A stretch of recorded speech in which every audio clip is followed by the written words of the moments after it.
So pupuntahan natin yung isa sa kilalang shop pagdating sa suspension tuning.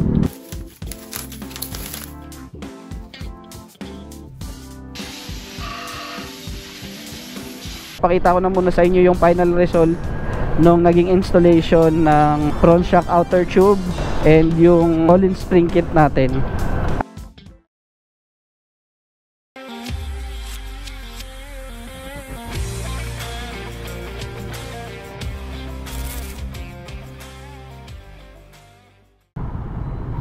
Alright, good day guys. So bali ngayon papunta lang ako ng Manila. So pupuntahan natin yung isa sa kilalang shop pagdating sa suspension tuning. I'm not sure kung familiar kayo, yun yung AB Moto Tuning. So pupuntahan natin sila kasi magpapa-install tayo ng front suspension dito sa ating Honda Giorno. Nakompleto na kasi natin guys yung mga parts na kinakailangan para ma-install na natin yung suspension sa harap. Actually last August ko pa siya nabili sa Scooter Boy. So yung brand ng front shock natin is yung Kamui. Bumili na rin tayo ng separate na bracket na Kamui din na pasok para dun sa front shock na yun. Tapos yung front shock pala na yun guys is outer tube lang. So siya lang yung pinaka cylinder. Bali ang magiging process nun is ililipat yung nasa stock ng Honda Giorno papunta dun sa outer tube. So more on aesthetic lang siya. Pero dahil magpapa-install na din tayo, ang ginawa ko guys is umorder na rin ako ng all-in spring kit. So na-mention ko yun dun sa mga previous vlog natin. In-order ko nga pala yun sa Pixie Moto Supply. Nagpasabay tayo sa kanila. Medyo tumagal lang yun, almost 1 month din yung hinintay ko. Kasi nagkataon nung nag-inquire tayo sa kanila, kaka-restock lang nila ng mga accessories na parts na binibenta nila. Nakuha natin siya first week ng September. Ngayon lang natin nagawa ng video guys kasi bumabagyo nitong mga nakaraan. So yun, bali focus na lang muna tayo sa daan. Tapos update ko na lang kayo later kapag nandun na tayo sa AB Moto Tuning. Then pakita ko na lang din sa inyo guys yung unboxing na ginawa ko dun sa all-in spring kit after natin siya ma-receive.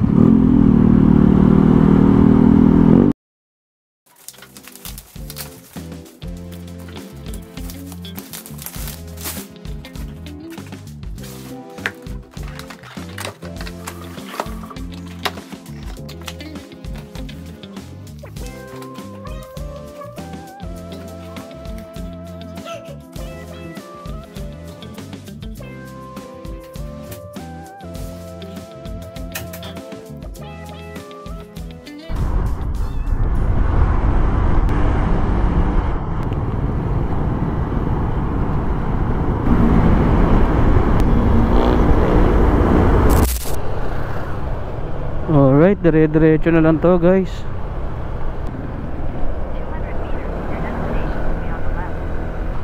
200 meters, lagpasan lang natin yung kanto.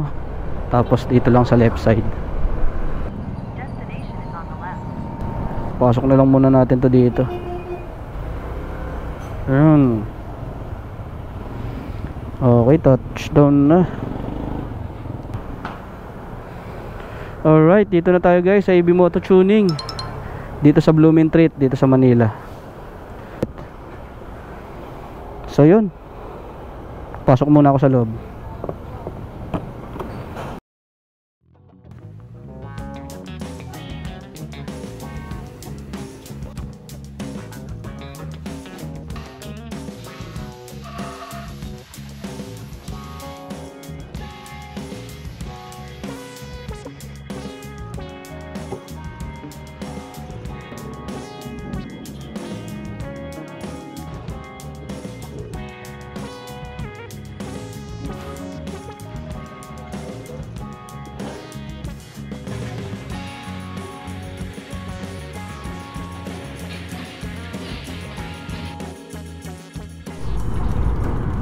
So bali ngayon guys, pauwi na tayo.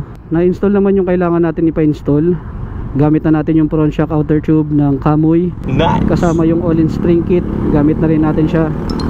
Sa ngayon, hindi ko pa kayo mabibigyan guys ng feedback about sa performance niya kasi bagong lagay pa, so matigas pa yung front shock. So kailangan pa na itong gamitin ng mga ilang araw para mag-settle or maging maayos na yung performance ng mismong spring. Pero ang talagang target ko dun guys, kaya dinayo ko sila, is yung Öhlins na fork oil, kasi sila lang yung napagtanungan ko na meron. Pero okay lang din kahit wala, kasi ang sabi sa akin doon nasa main branch daw,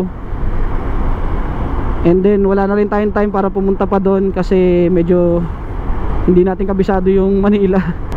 So ano pa ba, and then yun, yung services nila guys okay naman pagdating dun sa shop. So may mga palibreng kape sila doon, tubig, tapos very approachable naman sila, yung mga crew nila doon or yung mga nagsiservice doon okay naman. So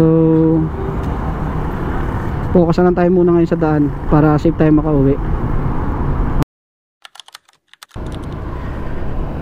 Bali yun guys, bago ko pala tapusin tong video, discuss ko lang muna sa inyo yung mga parts na kasama doon sa loob ng in-unboxing natin na Öhlins spring kit. So bibilisan na lang natin. So unahin ko na guys yung dalawang spring set na kasama sa loob ng Öhlins na box. So dalawa siya kasi based dun sa manual guys, parehas yun na pwede nyong timplahin. Kahit magkaiba siya ng compression rate, pwede nyo siyang i-install based dun sa laro na gusto nyo ng magiging front shock nyo. So it's either soft or medium or yung mismong hard na compression yung pwede nyong i-install dun sa loob ng inner tube nyo, or yung pwede nyong ilagay sa loob.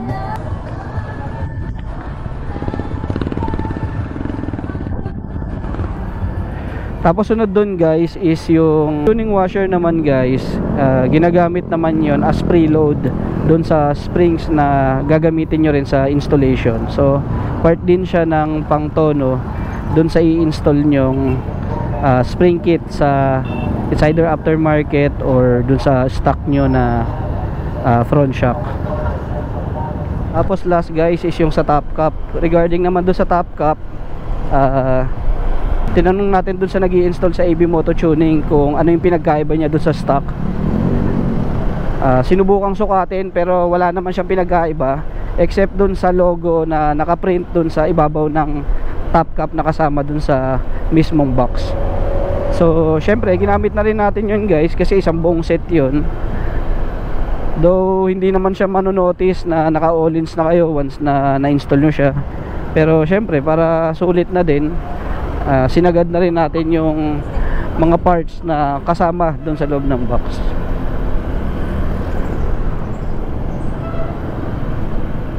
So yun lang naman yung na-miss out ko kaninang banggitin. So I think nabanggit ko na naman lahat.